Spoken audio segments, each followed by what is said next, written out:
channel. I'm really pleased to say that I have now completed week 2 of the Couch to 10k challenge. So I have week 1 and week 2 in the bag. So that is great. So before I show you how I got on with that, I just wanted to run through some running tips that would be great for beginners. So these are things that I've picked up from the last time that I was running and from this time that I just think would be really useful things to know when you're starting out. So my first tip is running shoes. Now obviously you can run in like any trainers, it doesn't matter what you've got, just like don't let that stop you. If all you've got is some ratty pair of trainers that's falling apart, just put them on and run and start. However, if you are going to continue running, then it would be a really good idea to get some running shoes. They don't have to be expensive. I think I got mine in Sports Direct for like £45 or something like that. And they really, yeah, you don't have to spend an awful lot of money on them. You can spend an awful lot of money on them, but you know, you can also get the inexpensive ones. And the best places to go for those are places that will actually test your, I think it's called your gait, which is to do with like how your, where you put pressure on your feet and things like that when you're running. And then like basically then there's specialists that can help you find the right shoe for your type of foot. So that is the first thing. The next tip is slow down. It is all too easy and all too tempting to just be like, start running. Okay, off I go. And then you end up just zooming and you know, you're getting way ahead of yourself, and then you get halfway through the run and you're like, I'm absolutely cream crackered and I cannot carry on. So what you really want to do is just start nice and slow, like barely even running kind of slow. I have done runs before where people have literally walked past me. People who are walking have overtaken me. But I was still running. I was just running really slow and really pacing myself. So don't worry about if other people pass you.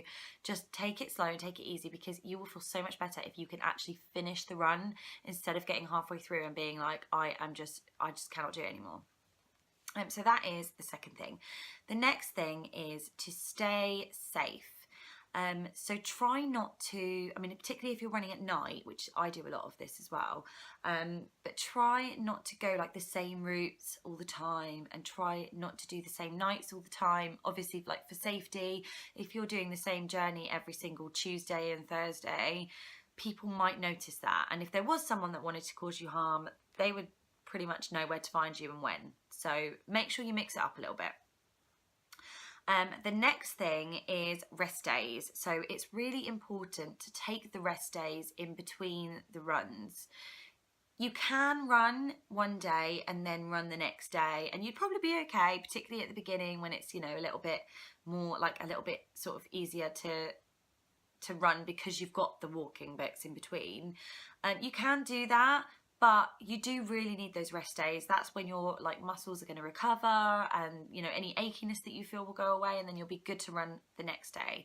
So try to get the rest days when you can, and try not to just be like, I want to do this quicker than, you know, however many weeks my plan is set for. So I'm going to do like 5 runs in 1 week instead of 3. Like you can do that if you want to, but you just might burn out a little bit too soon or end up with an injury. The next thing is look up. So there is like a whole world around you that you are running past, and you are spending the whole time just staring down at the floor. And it's very easy to do, and I do it a lot, and I have to really remind myself to keep looking up, because it's so easy to just sort of look down at the ground and like just, you know, watch where you are going. And actually, if you look up, not only is it so much better for your posture, but you also get to take a look at the view. Win-win. And the next thing is battery. Make sure that whatever you are using, whether it's your phone or any other device, to listen to music on, to have your app on, whatever, make sure that you have plenty of battery. I have gone out a couple of times recently with what I thought was enough battery, but no, it wasn't. And I got halfway through the run and my phone died. So I had absolutely nothing to listen to, and I had no app to tell me what to do. Luckily, I kind of anticipated it dying, And so I sort of memorized what it was I needed to do, and I just basically followed my Fitbit for times to see like when I need to walk and when I need to run. But generally it kind of sucks if you run out of juice and you're halfway through a run and you've got nothing to listen to. So make sure that you've always got your battery full, or plenty of battery anyway. So yeah, so that is my running tips for beginners. I'm not an expert. This is literally just from my experiences. So yeah, so let's see how I got on with week 2 of Couch to 10K. Right, I'm off out for run 1 of week 2.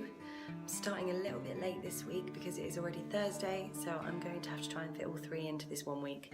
Let's get running. Hi, that's week 2, run 1, done.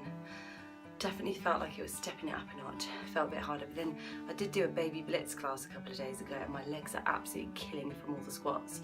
So maybe that's why. But the next one's exactly the same, so we'll see how we get on next time. Hi there, I'm just about to head out for my second run of week 2. It's a Sunday, and to be honest, I'm knackered already. I've literally spent the entire day just like decluttering and tidying and cleaning. So as if I haven't done enough running around, I'm gonna go and do a run. So wish me luck. So I've just finished my second run of week 2, and it was actually really good. It went much better than last time. Although at one point, I think it was about 14 minutes in, the app didn't tell me to run. So I just kind of carried on walking and didn't realise until it told me to slow down and walk. So I thought I don't really want to cheat. So I ran instead of walking, which meant that I was running for 3 minutes in total instead of 2 1.5 minute runs. But to be honest, I was fine with it, and I was really quite impressed with myself. Time for run number 3. So that's my 3rd run done. It was actually quite hard today because I didn't have a rest day in between. I ran yesterday and then I ran again today. So my legs are feeling kind of tired, and I've got to do baby blitz tomorrow, so I think I'm going to be really struggling with that. But I've done it, and that's week 2 completed. If you're doing Couch to 10K, then please leave a comment, let me know how you're getting on. Thanks for watching.